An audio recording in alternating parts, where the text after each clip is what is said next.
Hello बच्चों, आज हम आइसोटोनिक सॉल्यूशन क्या होता है ये जानने वाले हैं। एक बहुत छोटा सा और सिंपल सा टॉपिक होता है जो बोर्ड में कई बार पूछ लेते हैं और इवन ऑब्जेक्टिव में भी इससे रिलेटेड खूब क्वेश्चंस आते हैं। तो आप आइसोटोनिक सॉल्यूशन को एक बार बहुत क्लियरली सुन लें, समझ लें। तो इसको समझने के लिए हमने एक छोटा सा एग्जाम्पल लिया है या एक डायग्राम लिया है, फिर हम जो डेफिनेशन लिखा हुआ है उसको डिक्टेट करेंगे। सपोज मेरे पास में एक कंटेनर है, ये कंटेनर है। इस कंटेनर में मैंने दो सॉल्यूशन को रखा हुआ है which is separated by the semi permeable membrane. यहाँ पे मैंने सॉल्यूशन 1 पुटअप किया है, यहाँ सॉल्यूशन 2 पुटअप किया है और which is separated by the semi permeable membrane. Semi permeable membrane क्या होता है, इसको मैंने शॉर्टकट में यहाँ पर SPM लिखा है, सेमी परमेबल मेम्ब्रेन। ये एक मेम्ब्रेन होता है जहां से केवल सॉल्वेंट के मॉलिक्यूल्स ही पास हो सकते हैं। मतलब ये जो मैंने सर्कल बना रखा है ये सपोज सॉल्वेंट के मॉलिक्यूल्स है और ये एरो रिप्रेजेंट कर रहा है कि सॉल्वेंट के मॉलिक्यूल्स यहां पास हो रहे हैं। चलिए इसको समझ लेते हैं कि आखिर ये क्यों पास हो रहा होगा।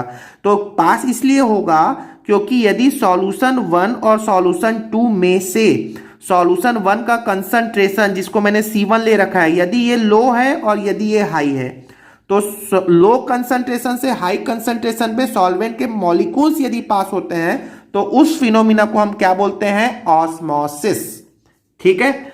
नाउ यदि आप 2 मिनट के लिए ये समझ लें कि यदि ये दोनों कंसंट्रेशन सेम हो, मतलब मैं ये कह दूं कि C1 is equal to C2 हो, यदि C1 और C2 इक्वल हो तब क्या होगा। तो क्या ऐसे सिचुएशन में ऑस्मोसिस होगा, क्या नहीं होगा। बस इसका मतलब मैं ये बोल सकता हूं कि दोनों साइड पे ऑस्मोटिक प्रेशर सेम होगा।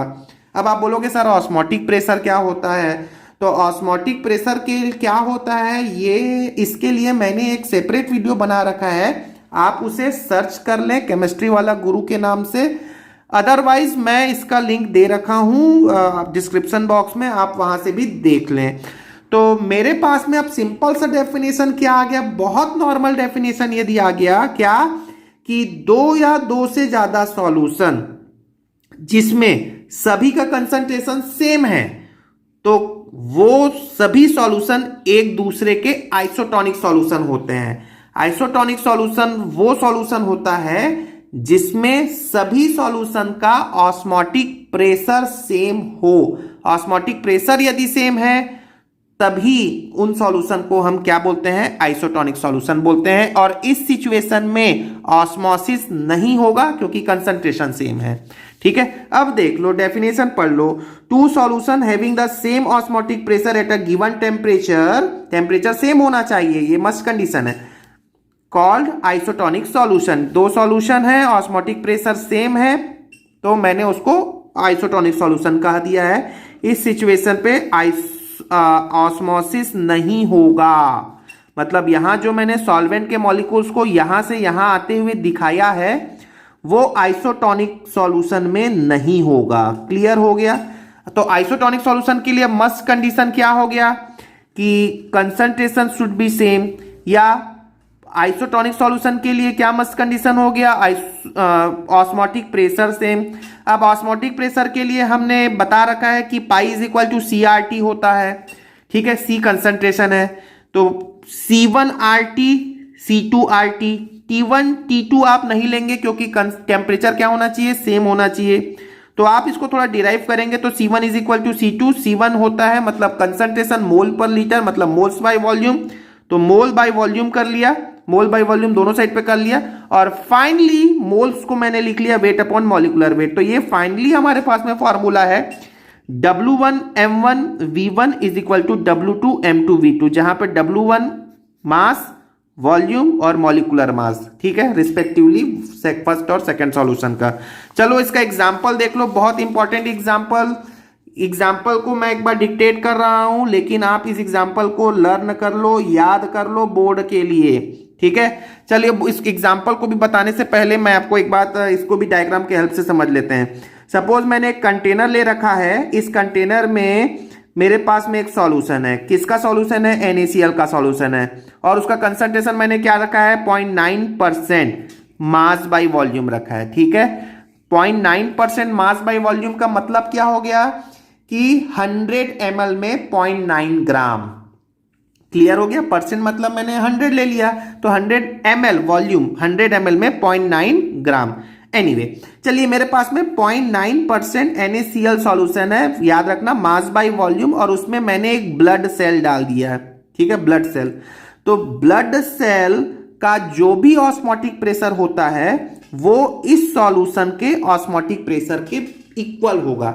मतलब इस सॉल्यूशन का जो वाटर मॉलिक्यूल है ना तो वो ब्लड सेल के अंदर जाएगा, और ब्लड सेल का जो वाटर मॉलिक्यूल है ना ही वो बाहर आएगा। मतलब सॉल्वेंट अंदर से बाहर, बाहर से अंदर नहीं ट्रांसफर हो सकते, क्योंकि ये एक आइसोटोनिक सॉल्यूशन बनाएंगे जिसमें ऑस्मोसिस नहीं होगा। हाँ, एक बात इंपॉर्टेंट सुने, यदि ब्लड सेल और NaCl सॉल्यूशन में से NaCl सॉल्यूशन का कंसंट्रेशन कम या ज्यादा हो तो फिर आइसोटोनिक सॉल्यूशन नहीं होगा। इसका मतलब वाटर मॉलिक्यूल ट्रांसफर हो सकते हैं। यदि वाटर मॉलिक्यूल ट्रांसफर होंगे तो ऐसे सिचुएशन में डेफिनेटली ब्लड सेल पे कुछ ना कुछ इफेक्ट पड़ेगा।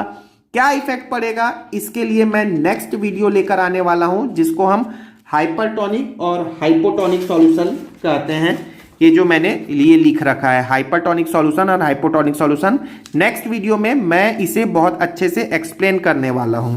लेकिन फिलहाल अभी देख लेते हैं कि आइसोटोनिक सॉल्यूशन का एक सिंपल एग्जांपल, कि osmotic pressure associated with fluid inside the blood cell. Blood cell के अंदर का ऑस्मोटिक प्रेशर वो होता है इज इक्वल टू, वो इक्वल होता है mass of is equal to that of 0.9% NaCl solution.